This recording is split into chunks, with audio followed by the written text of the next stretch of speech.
ने आत्मदेव को समझाया, पिताजी जिस पुत्र की तुम बात कर रहे हो, यहाँ ना कोई किसी का पुत्र है ना कोई किसी का पिता है। तो आत्मदेव ने कहा, मैं क्या करूं, मैं तो बड़ा दुखी हूं। तो गोकर्ण जी ने कहा, संसार में सबसे ज्यादा सुखी वही है जो सबसे अपने चित्त को हटाकर अपने मन को हटाकर, जिसने अपने मन को गोविंद के चरण वैराग्य राग रसिको भव भक्ति निष्ठा धर्मं भजस्व सततं त्यज लोक धर्मा सेवस्व साधु पुरुषान् जहि काम तृष्णा अन्नश्च दोष गुण चिंतन माशु मुक्तवा सेवा कथा रसमहो नितराम पिबत्वम्। गोकर्ण जी ने कहा, पिताजी ये जीव तो ही रस्सियों में बंधा हुआ है, देह के नातों में ममता और देह के प्रति अहमता। इन रस्सियों को काट कर गोविंद के चरणों में जोड़ो, कल्याण हो जाएगा। पिताजी 5 तत्वों ने अपने अपने अंशों से अंशदान करके पंचायती धर्मशाला बना करके दी है, तो उसमें प्रेम से रहो।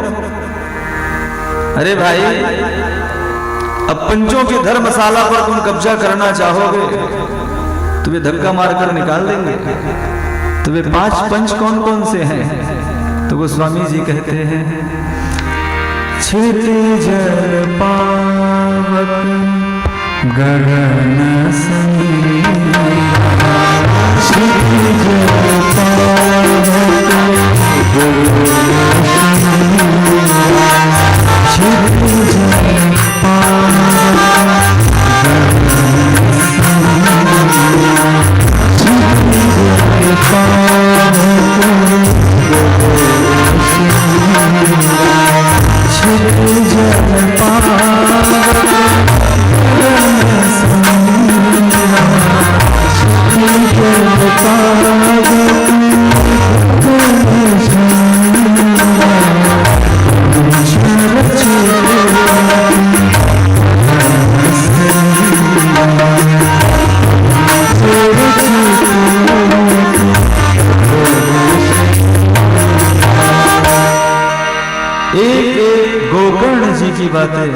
आत्मदेव के चित्त में बैठ गई।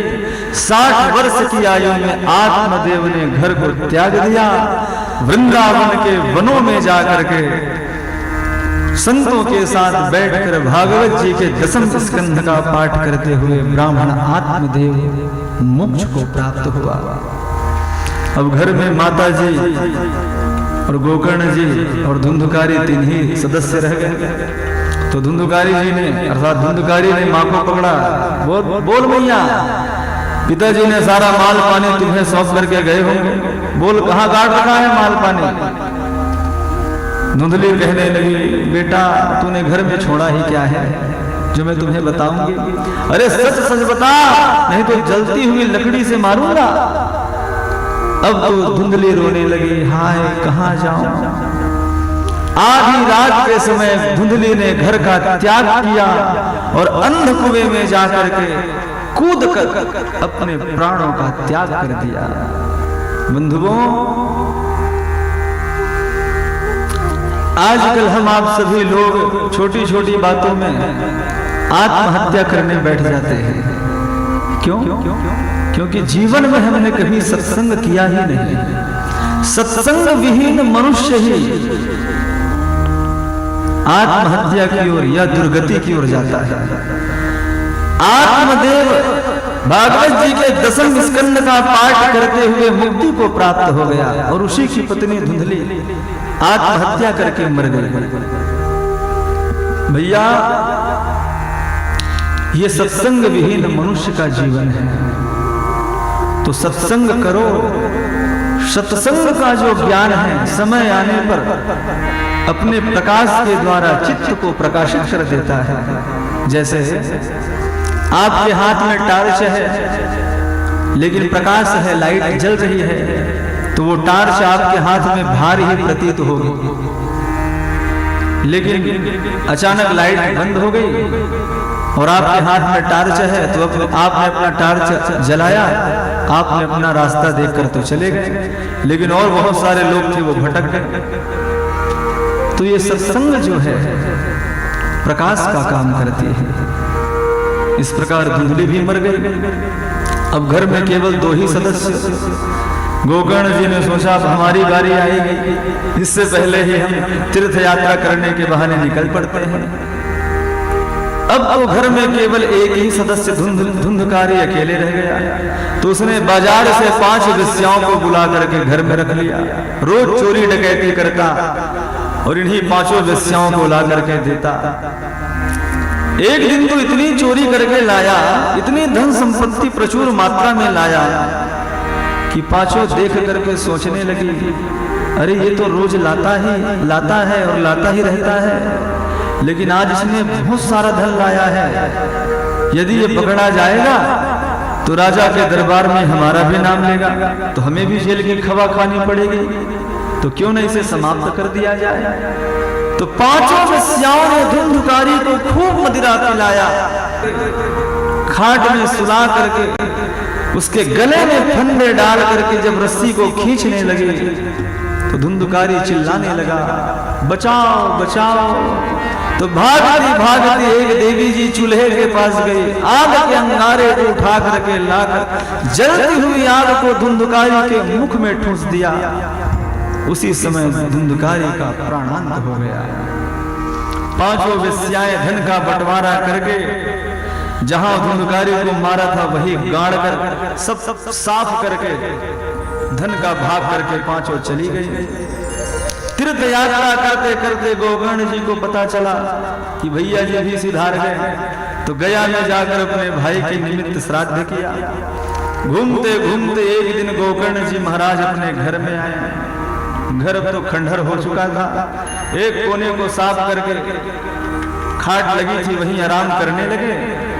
तो गोकर्ण जी ने देखा एक भेड़ का बच्चा दिखाई पड़ा। भेड़ के बच्चे को देख ही रहे थे कि देखते देखते हाथी बन गया, फिर मनुष्य बन गया, फिर जोर जोर से रोने लगा। गोकर्ण जी पहले तो डरे, फिर सावधान हुए, फिर अपने कमंडल से जल निकाल करके जो फेंक करके मुख पर मारा, वह प्रेत बोल पड़ा, अहम भ्राता त्वदीयो वश्मी धुंधुकारीति नामतः स्वकीयेव दोषेण ब्रह्मात्मं नाशितं मया। गोकर्ण जी ने पूछा, कौन हो भैया? प्रेत बोल पड़ा, भाई मैं तुम्हारा वही भाई धुंधुकारी हूँ। अपने दुराचारों दुर्गुणों के कारण आज भयंकर प्रेत बना भटक रहा हूँ, मेरा उद्धार करो। रोने लगा। गोकर्ण जी ने कहा, भैया मुझे जैसे ही तेरे बारे में पता चला, तेरे लिए ही तो गया पर गया था, पर तेरा उद्धार क्यों नहीं हुआ? धुंधुकारी कहने लगा, मैं छोटा मोटा प्रेत नहीं हूं, 1 नंबर का प्रेत हूं। छोटे मोटे श्राद्धों से मेरा उद्धार नहीं हो सकता। भाई मुझे मुक्ति दिलाओ। संतों को ब्राह्मणों को इकट्ठा करके गोकर्ण जी ने पूछा, पर कोई उत्तर नहीं दे सका। तो प्रातःकाल भगवान सूर्य को अपने अपने स्थान पर बैठ करके सब कथा सुन रहे हैं। अपने अपने स्थान पर बैठ करके सब कथा सुन रहे हैं।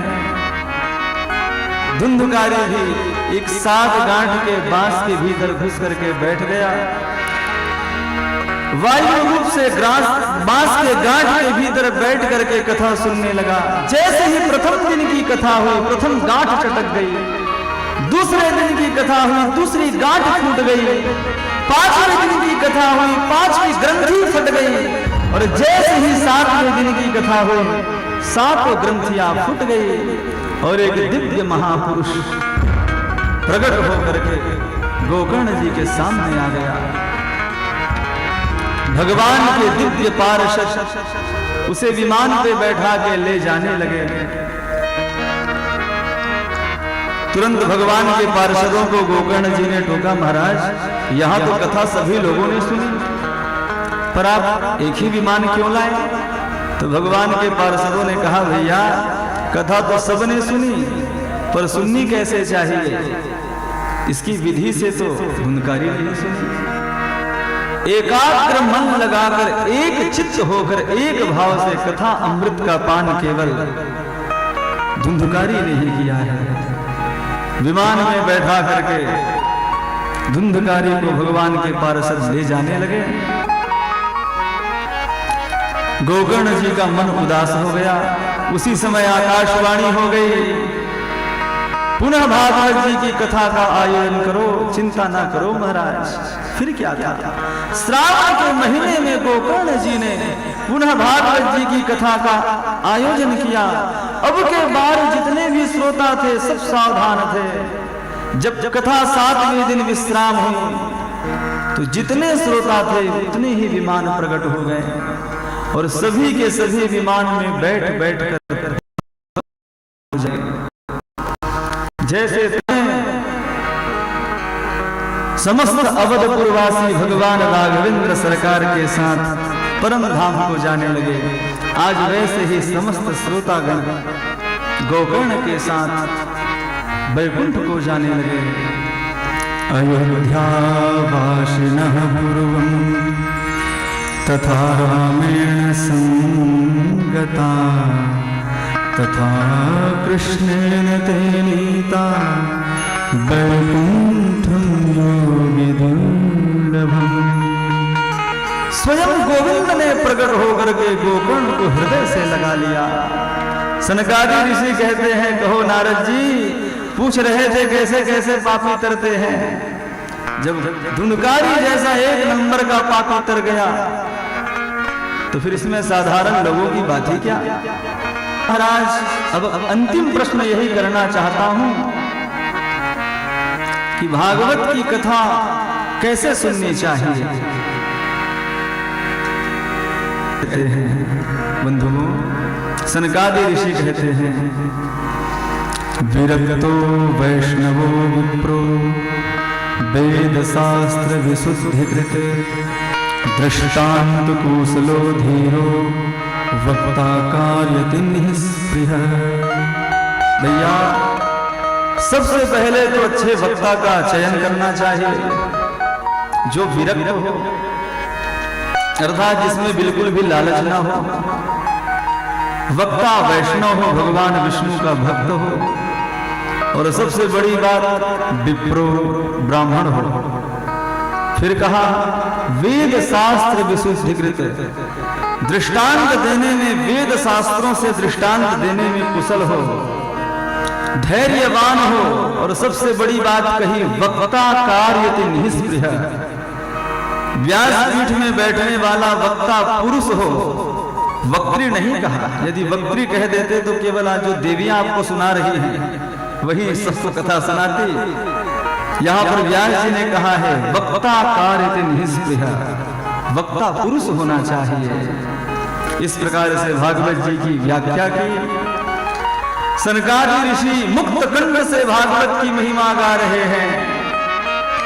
गंगा के तट पर जब महात्माओं को पता चला तो महात्मा भी दौड़े दौड़े भागे भागे चले आ रहे हैं। प्रहलाद सारधारी तरलगति तया चोद्धवः पांस्यधारी वेणुधारी सुररसिंह कुशलतया राग करता अर्जुन बहु। इंद्रोवादी मृदंगम जय जय कीर्तनते कुमारा यत्राग्रे भावभक्ता सरसरचनया व्यासशत्रु बभूव। आज गंगा के आनंद नामक तट पर जय शब्द, नमो शब्द, सब जय जयकार बोल रहे हैं। भागवत की धन्य वार्ता, भागवती वार्ता, भागवत जी को सब धन्य धन्य धन्य कह रहे हैं। आनंद के साथ सब अपने स्थान में खड़े होकर के नाच रहे हैं। तो आइए हम आप सभी भी अपने अपने स्थानों पर खड़े हो जाएं, तत्पश्चात आरती की तैयारी करें। कल प्रातःकाल 10 बजे से कथा आरंभ होगी, जो तय समय 1 बजे तक चलेगी। उपरांत 3 बजे से कथा आरंभ होगी मध्याह्न की, जो 6 बजे तक चलेगी। तो आप सभी लोग अपने इष्ट मित्रों को साथ में लेकर के भागवत जी की कथा सुनने अवश्य पधारे। सिन्हा परिवार का यह बहुत निज निवास ग्राम पोटिया में आयोजित है। तो जहां तक मेरी आवाज जा रही है या जो सो गए होंगे वे भी सुन लें। सभी अपने इष्ट मित्रों को साथ में लेकर के कल कथा सुनने अवश्य पधारे। तो बड़े भाव से आप सभी लोग नाम संकीर्तन करें। निकुंज में विराजे घनश्याम राधे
सामने आकर के आरती की तैयारी करें। और जितने भी सिन्हा परिवार के लोग हैं, जितने भी संबंधी, आप सभी अग्रसर होकर के सामने आकर के आरती करेंगे। हमारे पंडित जी आरती आप सबसे कराएंगे। तो आप सभी आरती की थाली दीप प्रज्वलित कर लेंगे और आरती ठाकुर जी की आप सभी करेंगे। श्री राधे श्री राधे श्री राधे श्री राधे। बोलिए श्री वृंदावन बिहारी लाल की।